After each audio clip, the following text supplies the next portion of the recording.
चिंग पोपी पाबी गंजा थाब लेपनब DGP न लुचिंगदुना खुलगी निंगथौसिंगा मिफम पांगथोखरे।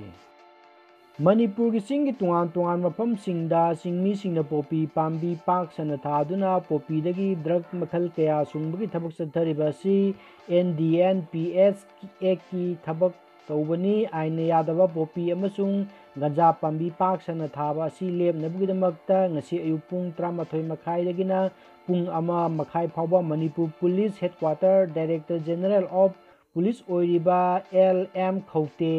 IPS ना लुचिंगबा सियार लौदुना मिफम अमा पांगथोखरे। अंद्रो संथेल नेचुरल पार्क सरकार न लौसिनबा यारोय हाइदुना फाउंडेशन स्टॉल मियाम थुगाइखरे। इम्फाल ईस्ट की अंड्रो केंद्र की मनुंग चन्ना लैरिबा टूरिस्टसिंगना यामना पाम्बा मफम अमा ओइरिबा अंड्रो संथेल नेचुरल पार्क असी सरकार न लौसिनदुना PPP मॉडल दा ओंथोकनबा थौरांग तौरलिबा असी अंड्रो प्रजासिंगना यामना कन्ना यानिंगदबा फोंदोक तुना हानगी फॉरेस्ट मिनिस्टर ओइरंबा TH श्यामकुमार न युंगलंबा फाउंडेशन स्टोन असी ngasi अंड्रो मियाम होरक्तुना थुगाइखरे। थौदोक असिगी मखा मतंगदा सेंट्रल नेचुरल पार्क असिगी जनरल सेक्रेटरी ओइरिबी KH पिसकना फोंदोखिबददी अंड्रोगी मियामना यामना वाना सेमगतचरबा नेचुरल पार्क असी मणिपुर सरकार की टूरिज्म डिपार्टमेंट ना लौसिलगा PPP मॉडल दा चलाइगनी हाइदुना हंदक टेंडर नोटिस अमा थोलकपा असी मियामना याबा ngamloi थोकलिबा टेंडर नोटिस असिगी मतंगदा अंड्रोगी मियाम क्लब अमदी मरी लेनबा लुक अमसुंग पार्क कमिटी दा सरकार के माइकैदे करिगुम वफम अमता खंगहलमदबा असी यामना लाली थोक्रिबा टेंडर नोटिस असी खुदक्तगी विड्रॉ तौगदबनी हाइखी। महाकना मखा ताकि पार्क असी नेचुरल पार्क अमा ओइना थमदुना महौसागी इकोलॉजिकल बैलेंस कायहनदना मतम चुप्पगी ओइना थम्बा हाइबसी अंड्रो मियामगी अपामबनी। पार्क असी चौखट खोंथांगी थबकसिंग पार्क कमिटी न ngasi फाउबा पुनमकना पांगथोक्तुना लागली। मसीदा मितोप चंगदुना पार्क कमिटी की अयाब याउदना public private partnership PPP model दा ओंथोकनबा होनरिबसी यारोय। द सिंगनरप खुदिंगमक पार्क कमिटी क्लब की मेंबरसिंग अमदी अंड्रो केंद्र लैरिबा मियामना चपचाना थेंगनगनी हाइना फोंदोखी। पनबा याबदी सेप्टेम्बर की तांग 13 दा Andro western Baruni road youth club Andro Imphal east की ओइबा मिफम अमा सिंदुना अंड्रो खारम लैकाई की ओइबा मियामगी मिफम अमा पांगथोक्तुना tourism corporation of Manipur limited tourism department Manipur government की टेंडर नोटिस नंबर 0202/2019 TCML तांग 8 था 8 2020 असी खुदक्ता विड्रॉ तौगदबनी हाइदुना मियामना वारेप 5 सु लौखी हाइरी। वारेपसिंग अदुगे अरोइबदा पल्लिबदी संथेल नेचुरल पार्क अंड्रो असी अंड्रो खारम लैकाई मियामना हौखिबा 2019 की सेप्टेम्बर 19 दा थोखिबा प्रेस नोट की मतुंग इन्ना public private partnership PPP model चन्नबा यारोय हाइदुना अथिंगबा थमख्रबनी। स्टेट कैबिनेट प्रोजेक्ट तरुकी लुपा करोड़ 1,900 जर्नलिस्ट पेंशन थागी लुपा 9,000 पीबा अयाब पीख्रे। ngasi मणिपुर की chief minister N Biren preside तौदुना मणिपुर कैबिनेट हॉल फमखिबा स्टेट कैबिनेट ना तोंगान तोंगान प्रोजेक्ट तरुकी सेमगत सागतनबा अपुनबा सेंफम लुपा करोड़ 1,200 अमदी मणिपुर जर्नलिस्ट पेंसिल की थागी सेंफम हौजिक लुपा 4,000 ओइबा पीरिबा असी हेंगतुना लुपा 9,000 पीबा अयाब पीख्रे। ngasi कैबिनेट अयाब पीख्रबा लुपा करोड़ 1,200 की तोंगान प्रोजेक्ट तरुक अदुदी मंत्री पुकीदा सागलिबा मणिपुर सिविल सर्विस की लुसिनबा लुपा करोड़ 150 VIP सिंगी गेस्ट हाउस सानबा लुपा करोड़ 250.3 सरकार की ओइबा क्वार्टर सानबा लुपा करोड़ 350 गुरगांव मणिपुर की ओइबा आर्ट एंड कल्चर सेंटर सानबा लुपा करोड़ 210 द्वारका स्टेट असिगी ओइना गेस्ट हाउस लुपा करोड़ 194.50 असी लमदम असिगी मियोइना दिल्ली की एम्सगुम्बा लायेंब चटपा अनाबसिंग नुमित खरा लैनबा फमुंग कुनगी गेस्ट हाउस सानबा हाइरिबा सेनफम लुपा करोड़ 194.50 अयाब पीखिबनी मसीदा नत्तना अनौबा पुलिस डिपार्टमेंट की क्वार्टर सानबा लुपा करोड़ 50 सु कायथोकपदा स्टेट कैबिनेट अयाब पीख्रे हाइरी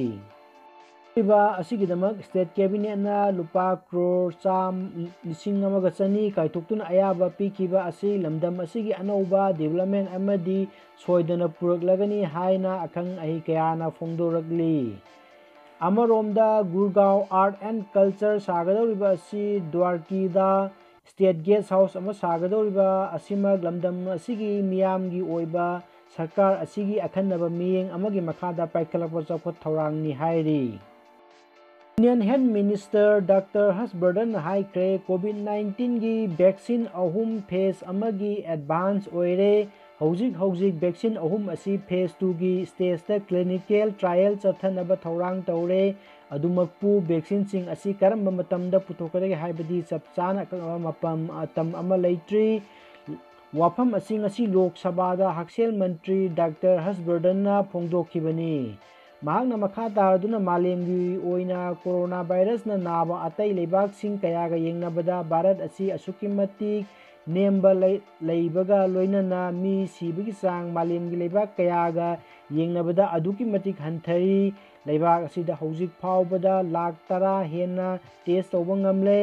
मसिमगना कोरोना वायरस थेंगनबगी अचौबा लांथेंग अमनी हौजिक वायरस असिना नाबा मीगी चांग वांखटलक्त्रबसु रिकवरी स्टेज असी असुकी मतिक वांग लैदुना एक्टिव केस की सरुक अहुम मखाई हेन वांगले हाइदुना फोंदोखी हाइरी हौजिमकी ओइना नॉर्थ ईस्ट असमना कोविड ख्वाइदगी वांगबा स्टेट ओइरी लोक सभाना ngasi aircraft amendment bill pass तौख्रे मसीगी ममांगदा लोक सभाना नेशनल कमीशन फॉर होम्योपैथिक बिलसु अयाब पीख्रबनी मसी हाना राज्य सभादा पास तौख्रबनी होम्योपैथिक बिल असी पास तौखिबगा लोइनना नेशनल कमीशन फॉर होम्योपैथिक लेरगनी हाइनसु फोंदोख्रे मसीना लेबाक असीना अना लायेंगी लमदा थोइदोक हेंदोक चिंथा निंगा ओइबा लंबी अमा लागलगनी हाइना पाव असिन मकाताना हाइरी नोंमगी उमंग वामंग कोकथोक्तुना महौसागी खलदा चाउन अकाइबा लेरिंगै चेरक असिदा कैबुल लमजाउ नेशनल पार्क की मनुंग चन्ना लेरिबा